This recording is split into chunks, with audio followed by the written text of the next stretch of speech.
Now what? You go home. No, nice.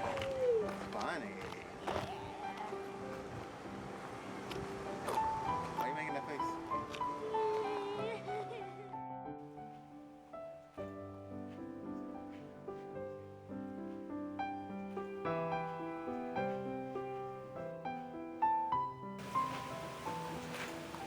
It's okay.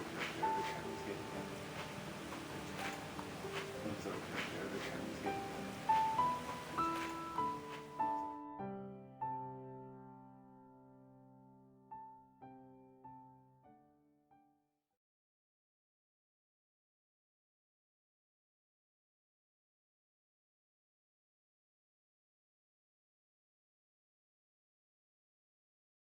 So when I went to grad school, I actually did work as a speech path.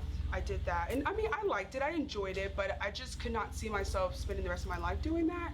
I really enjoyed teaching. So I did get a sense of what a speech pathologist does, but I was going obviously more of the education route. So that's how I became interested in deaf ed. I basically did deaf culture, because all the students that did speech path, they had to take a deaf culture class.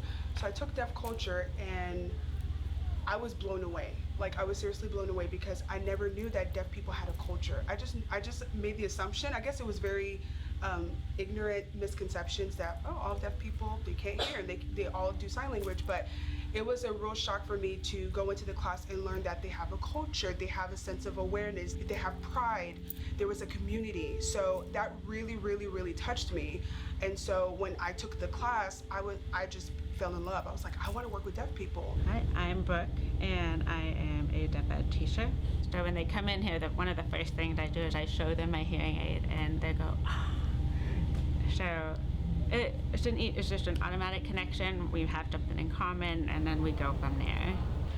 I would say the biggest challenge is their language delay. Some deaf children do not acquire language until they're in kindergarten. So when you think about it, a kindergartner that goes into a classroom already can speak in sentences, they already can tell you about their family. So when you have a student that was diagnosed with a hearing loss at age 5, think about that they've missed 5 years of language.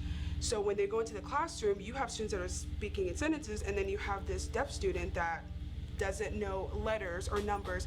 So at that time, it's playing catch up. They're proud. They're very proud of who they are. They're proud of their hearing loss. And so I think if people actually took the time to really get to know them and take a sign language class, I think people will really, it would change their perception of deaf people, deaf and hard of hearing people. She's deaf, but she is very loud, energetic. She's a smart ass, bossy. One thing she likes to do. This is where the deaf kids have the advantage over hearing kids.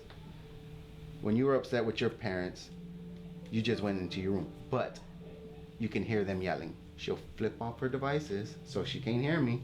I'm like, oh, okay. You want to take them off? I'm gonna sign with you. And then she does this. She's something else, and you know, my life is better for having her in it. It was around 2 years old. Her pediatrician had noticed that her speech wasn't up to par with where it usually should be. So they told us, you know, we want to get her checked. They said that her hearing was more of a profound hearing loss, where it sounds almost muffled. At this point in my life, I didn't know anything about the deaf community. I was afraid, I was terrified. Her mother and I talked it over, and we decided to do the surgery. She was so young.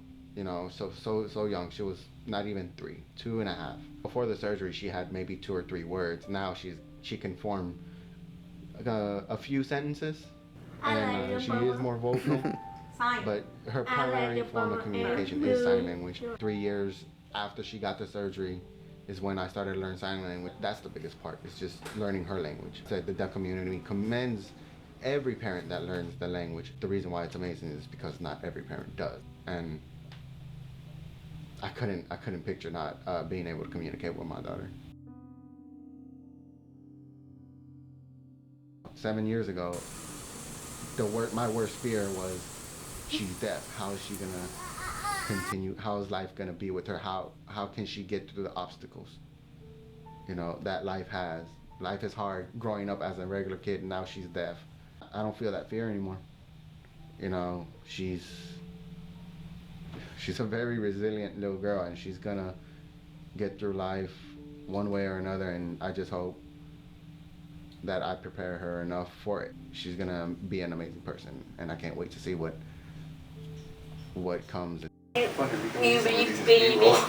cry baby day. Okay. Call you a crybaby? Yeah, call me a crybaby.